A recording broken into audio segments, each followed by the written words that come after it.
Hi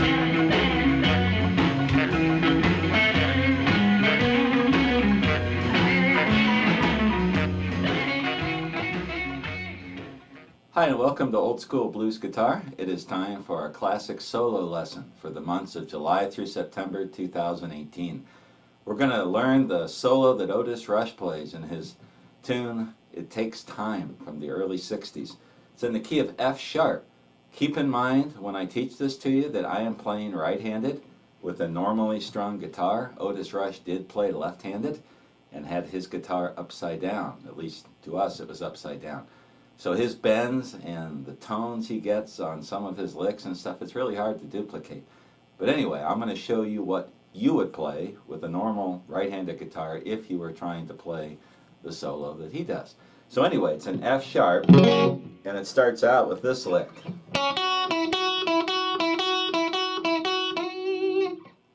which is really cool. So we're in F sharp, and I'm just going from the second fret of the second string to the second fret of the first string. And then I'm bouncing back and forth between the second fret of the first string and the fifth fret of the second string. So we've got this. And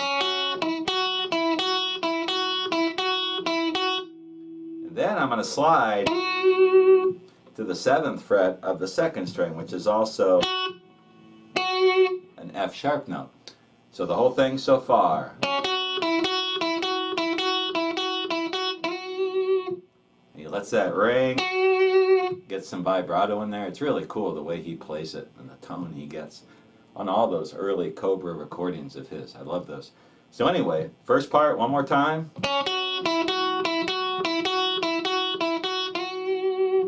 Now he's going to move way up the neck to the 14th fret. And this, now we're playing over the F sharp blues box, but just between the 14th and the 16th frets. And he does this lick. And he's going to start on the 14th fret of the second string and go to the 17th fret. And then on the last one, he's going to do one of these bends where he bends it and then puts the vibrato in. Check the tab on this. So the whole solo so far.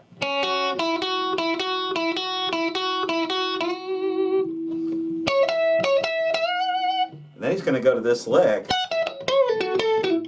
Just a quick run played over the first position blues box in F sharp.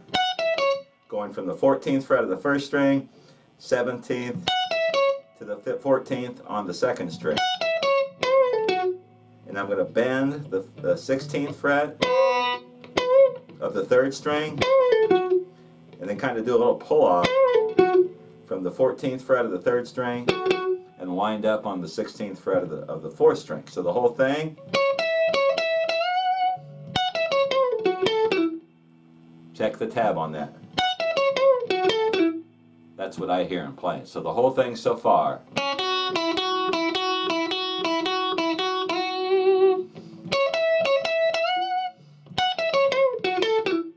And then for the rest of the solo, I'm not going to go into this note for note because I've got it tabbed out for you. And what he does is comes back to the first position blues box and does these bends, mostly on the third string at the fourth fret. Stuff like that.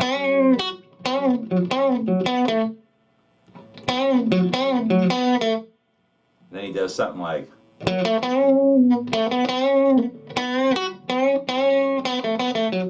He just plays around in that area. You can listen to it and look at the tab and get that part note for note. Now he does wrap up the solo with a really cool lick, a typical Otis Rush lick, and he does something like this,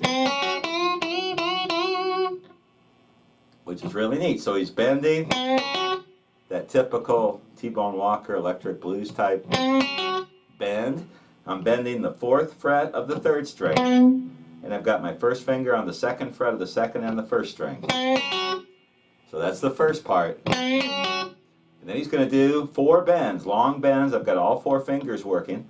My first finger's on the 2nd fret of the 2nd string, my pinky's on the 5th fret, my other 2 fingers are in between. And to get this, to really sound like Otis Rush, you got to crank it up and use a bigger amp. I've got a little Fender 25R Frontman, this tiny amplifier. If you want to get that Otis Rush tone, I think you've got to crank it up as loud as you can get it. But anyway, this is what he's playing. One more time. And that's a tough bend, that long bend, and to get the vibrato and all that. Let me play it again, one more time.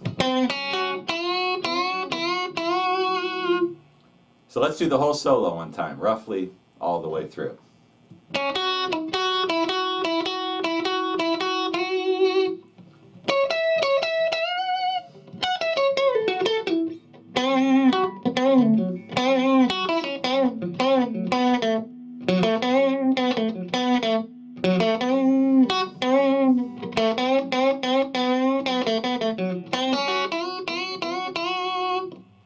That's not note for note. This part here, I'm just kind of playing around, and that's what he's doing in the original recording. But that's the whole thing. Very cool. The way he goes to this leg just changes the whole feel of the solo. In fact, when I was first learning blues guitar as a 17, 18-year-old, I heard that song. I heard Otis Rush's All Your Love, you know, this lick, those minor licks that he plays on that, and I heard that lick on It Takes Time, and I was pretty much hooked on playing blues guitar, among other licks that I heard that inspired me. Now, in the second verse of the solo, he does something kind of cool, and while we're here, we might as well just kind of talk about it. I'm not sure exactly what he's doing, but he's doing this thing where he's kind of scraping and playing these chords, and I think he's doing something like this.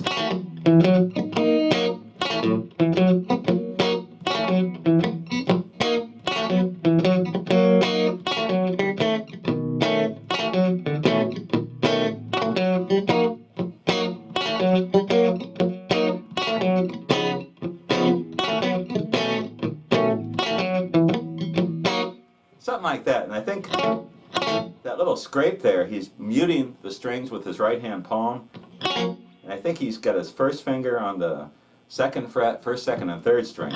He's just dragging the pick up. Now he would be doing it down since he's playing left-handed and the strings are going to be reversed.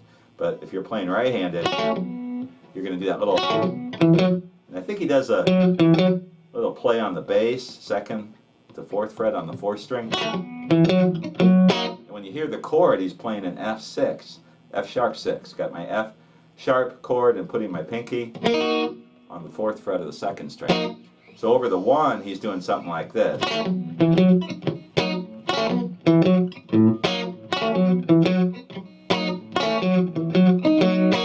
there's a couple times where he lets the chord hang a little longer. And then over the four, he's going to play the, what would be a B ninth, second position B ninth shape. Then when he goes to the five, he's just going to play the D flat ninth. Just something to think about. I don't know that note for note, and I'm still trying to figure out exactly what he's doing there. So there is the first solo of Otis Rush's It Takes Time, and a little bit about the second solo thrown in. Again, I don't claim to know these note for note all the time. Sometimes it's better, I think, to make up your own stuff, to improvise. Like in this part of the It Takes Time, play around there, do something original yourself. If you want to play it exactly like Otis Rush did, check the tab, listen to the original tune, and you'll get it. But those main licks, this part, and